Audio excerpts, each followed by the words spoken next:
हमारे साथ अब एसडी गथरी इंटरनेशनल ट्रेडिंग के संदीप भान हैं। संदीप नमस्कार, शुक्रिया साथ देने के लिए। सबसे पहले इंडियन गवर्नमेंट ने यहाँ पर 20% ड्यूटी बढ़ाई एडिबल ऑयल्स पे और उसके बाद हमने एक reaction, if we can say that, Indonesia से आता हुआ देखा है। आप दोनों के ही कैलकुलेशंस कैसे देखते हैं? देखिए, इंडोनेशिया की जो आज अनाउंस हुई है लेवी स्ट्रक्चर, ये एंटिसिपेटेड, उन्होंने बोला तो था कि ये रिवाइज करने पर करेंगे कि नहीं, that was a question. But India की जो ड्यूटी इंक्रीज हुई by 20%, that was a big surprise. And उसके चलते बड़ी ये एक्सपेक्टेशन हो गई थी कि जो 20% एग्जैक्टली इंटरनेशनल मार्केट एब्जॉर्ब नहीं करेगा, but certain percentage of that will be absorb by the international market. International market में थोड़ा फर्क एक दिन के लिए आया, just it was for only one day. उसके बाद we saw one of the fastest rallies in last so many years, 300 points 3 दिन के अंदर अंदर। And it was mainly driven by, एक तो चाइना की एग्रेसिव, चाइना के मार्केट्स में, फ्यूचर्स मार्केट्स में अच्छी तेजी आ गई थी, और इंडिया के से immediately after announcement one day, एक दिन छोड़ के उसके बाद इंडिया की भी बड़ी अच्छी बाइंग आई। और जिस प्राइसेस पे इंडिया ने बाई करा, that was way about the prices which was before duty increase. तो नेगेट उसका इम्पैक्ट वर्चुअली इंटरनेशनल मार्केट में फिर इग्नोर कर दिया गया completely, and we went way higher than the prices that were before duty cut. और दूसरा एक और major factor was obviously the ringgit. Malaysian ringgit has been performing exceptionally well and it strengthened quite a lot. आज सवेरे in fact it was down by 400 basis points to 4.26, जो अभी वापस 4.22 पे आ गया है, और वो स्ट्रेंथनिंग रैली कंटिन्यू कर रही है। इसके चलते सीपीओ और रिफाइंड ऑयल के प्राइसेस डॉलर टर्म्स में इंडिया के लिए और बढ़ते जा रहे हैं, वे अबाउट ड्यूटी कट के anticipation prices. So at these prices आपको क्या लगता है अब यहाँ से कहाँ जा सकते हैं प्राइसेस? क्योंकि जो मेजर मूवमेंट होनी थी शायद नियर टर्म के लिए अब वो हो चुकी है। अब यहाँ से जिस तरह की डिमांड है, जिस तरह की प्रोडक्शन है, स्टॉक्स हैं, प्राइसेस कहाँ जा रहे हैं? अब two parts to it. We can not see at this moment palm on its own. ये जो सारे कॉम्प्लेक्स को देखना पड़ेगा अभी साथ में, क्योंकि सोयाबीन ऑयल कंपीटिंग ऑयल में अभी चीपर है, $30-40 चीपर तो palm oil. Sunflower $5-10 plus minus की रेंज में घूम रहा है। तो अभी सोयाबीन ऑयल के प्राइसेस में उतनी ज़्यादा तेजी आ नहीं रही है। उसके चलते पाम ने अपना प्रीमियम तो बना लिया, and it has been there for some time now. ये कंटिन्यू करेगा, इस प्रीमियम को कंटिन्यू रहेगा, पर इससे ऊपर जाए अब उसके लिए टाइम लगेगा। Unless and until we don't see competing oils moving higher, palm को इन प्राइसेस से ऊपर लेने में थोड़ा सा।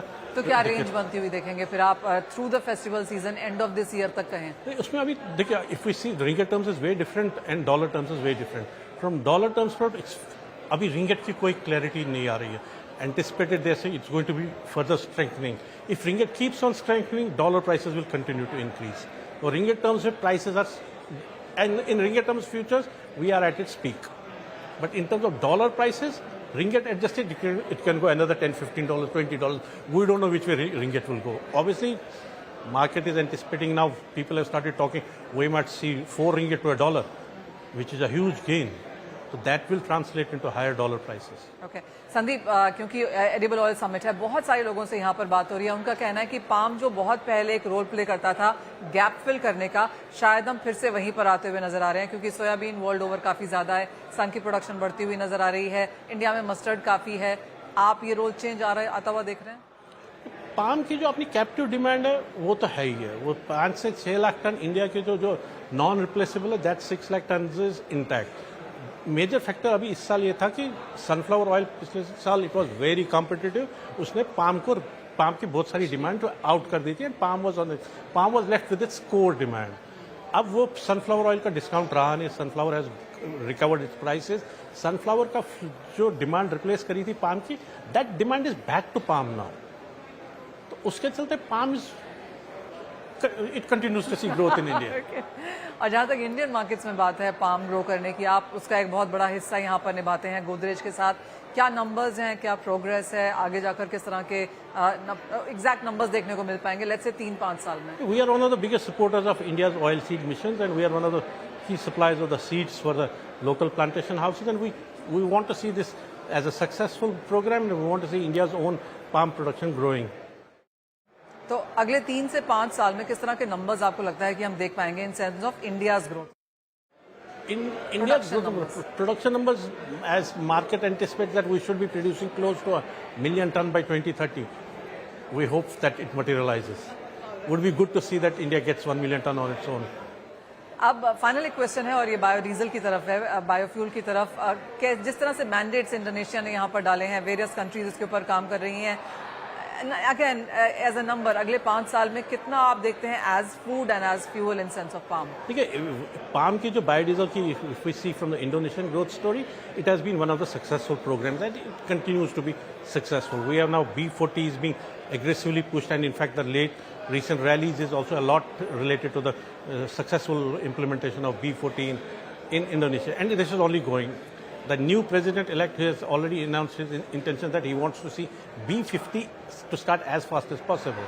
So this plan is growing, and every 5% increase in the mandate means 1.5 million tons into the biodiesel program, and we'll see this growing. And that in turn also will support prices? The prices remain well supported, but it will also depend a lot how the crude oil prices go. That will depend. There's a direct correlation between the crude oil prices and biodiesel prices. Absolutely. नमस्कार, स्वागत है आपका और हमारे साथ अब N K protein से प्रियम पटेल जुड़े हैं. प्रियम नमस्कार, बहुत शुक्रिया साथ देने के लिए. आप कैसे देखते हैं overall edible oil as a segment right now, जहां पर इतनी ज़्यादा मूवमेंट है? पहले फार्मर्स की तरफ से सरकार ने काफ़ी हद तक कंज्यूमर्स को भी सपोर्ट किया इलेक्शन से पहले, अब इंडस्ट्री को भी कुछ यहाँ पर देने की कोशिश है. आप कहेंगे एक फाइन बैलेंस यहाँ पर सरकार ने क्रिएट करने की कोशिश की है?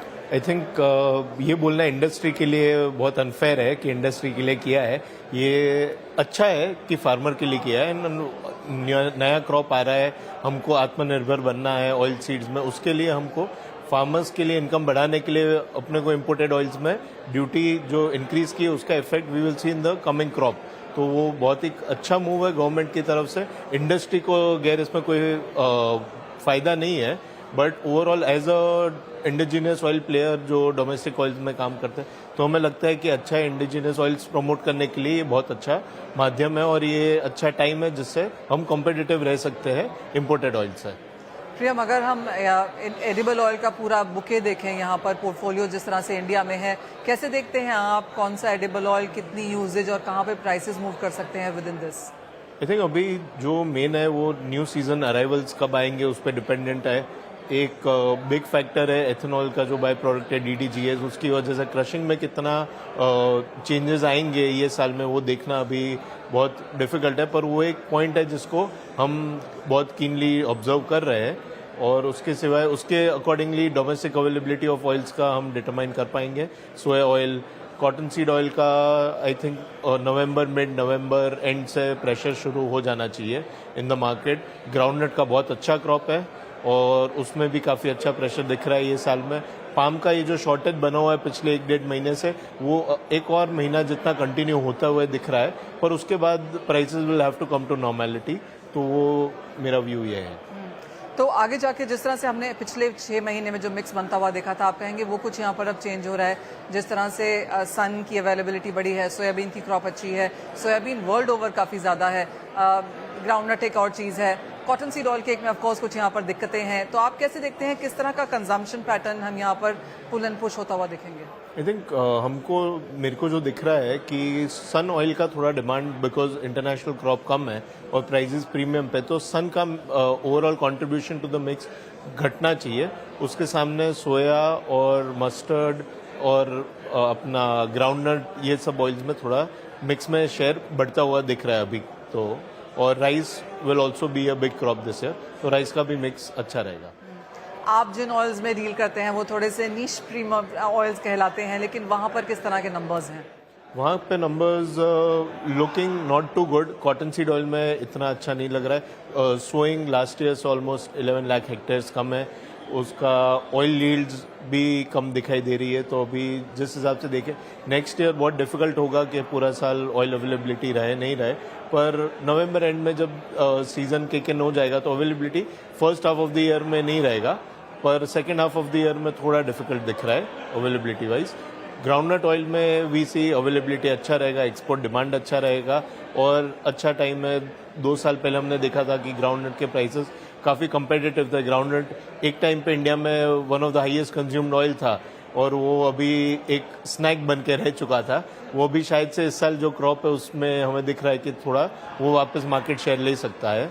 राइस ब्राइन ऑयल एक और ऑयल है जिसमें हमें लग रहा है कि उसमें अवेलेबिलिटी लुक्स गुड, ज़्यादा दिक्कत नहीं आनी चाहिए. ओके, अब यहाँ से अगर आगे जाके डिमांड की बात करें तो फेस्टिवल सीजन से पहले किस तरह से ऑन शेल्फ अवेलेबिलिटी आप देखते हैं इन सभी ऑयल्स की? अवेलेबिलिटी में पाम के सिवा बाकी सब ऑयल्स में इतनी दिक्कत मेरे को नहीं लग रही है. कॉटन सीड ऑयल में थोड़ी टाइटनेस दिखेगी आपको, सोयाबीन ऑयल में इतनी टाइटनेस नहीं दिखेगी. अवेलेबिलिटी है, सन में अवेलेबिलिटी है. सो टाइटनेस आई थिंक पाम एक ही प्रोडक्ट है जिसमें टाइटनेस ज़्यादा दिख रही है शेल्फ पे, और वो भी it is more of a होरेका product. तो एंड कस्टमर में बहुत कम जगह जाता है, तो वहाँ पे फेस्टिव में I think availability should not be an issue. और हम लोग जो भी इम्पोर्टर्स है, जो भी रिफाइनर्स है, we were all well prepared to cater, ये डिमांड केटर करने के लिए. तो हमें लग रहा है कि अवेलेबिलिटी इश्यू नहीं होगा. NK Proteins as a company में अब यहाँ पर आगे जाकर क्या विजन है? जिस तरह की इंडस्ट्री अब ये है, वॉलेटाइल है, वेदर इश्यूज हैं, ईल्ड्स है, सरकार की नीतियों में यहाँ पर फेरबदल है, बायोफ्यूल की तरफ हम यहाँ पर बात कर रहे हैं, तो एज अ कंपनी किस तरह से आप अपने आप को पोजिशन कर रहे हो? एज अ कंपनी हमारा विजन बहुत क्लियर है कि जो गवर्नमेंट का भी इनिशिएटिव है कि आत्मनिर्भर भारत करना है इन ऑयल सीड्स, उसके लिए हमें डोमेस्टिक ऑयल्स की अवेलेबिलिटी बढ़ानी चाहिए. हम एफर्ट्स कर रहे हैं कैसे डोमेस्टिक ऑयल सीड्स का सोइंग बढ़े, उसकी अवेलेबिलिटी बढ़े, और हमारा ग्रोथ जो भी होगा हमको डोमेस्टिक ऑयल्स में ज़्यादा करना है. वो थोड़ा बहुत प्रोटेक्टेड रहता है फ्रॉम इंटरनेशनल ऑयल्स के कंपैरिजन में, पर डोमेस्टिक ऑयल्स में we see a good growth. और राइस ब्रान ऑयल बहुत अच्छा हेल्दी ऑयल है, वो एक जा सकता है. कॉर्न ऑयल है जो अभी इंडिया में इतना एक्सेप्टेबल नहीं है, वहाँ पे बहुत अच्छा स्कोप है. कॉटन सीड ऑयल को हम नेशनली लेके जाना चाहते हैं. उसके साथ साथ में ग्राउंडनट ऑयल जो कि भूल गए लोग, उसको वापस रीइन्वेंट करके लेके आना है. तो ये सब प्रोडक्ट्स में हम काम करेंगे और हमको यही डायरेक्शन में जाना है, क्योंकि पाम, सोए, सन में बहुत ज़्यादा वॉलेटिलिटी हो चुकी है. इंटरनेशनल फैक्टर्स बहुत काम करते हैं. तो हमारा विजन क्लियर है कि ये ऑयल्स में we see a good growth. फिर हम एक फाइनल सवाल, और काफ़ी सारी कॉन्वर्सेशंस और काफ़ी सारी कंपनीज अब यहाँ पर ग्रो कर रही हैं, क्या NK Proteins in that sense एक आईपीओ की तरफ जा रही है? जी नहीं, अभी कोई विजन नहीं है आईपीओ की तरफ. अभी जो भी है हमारा बिजनेस अच्छा चल रहा है, और it is not a goal कि आईपीओ है. It has to be a part of the process, कि वो जब जर्नी में जब एक अच्छा अपॉर्चुनिटी आती है उस टाइम पे करना है. हम कोई गोल लेके नहीं चाह रहे कि 1 साल में, 2 साल में, 5 साल में आईपीओ लाएंगे.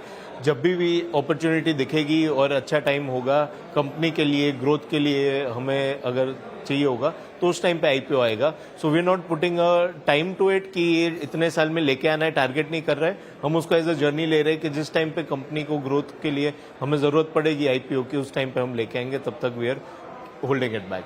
Alright Priyam, thank you for watch. शुक्रिया हमारे लिए समय जाए. Thank you.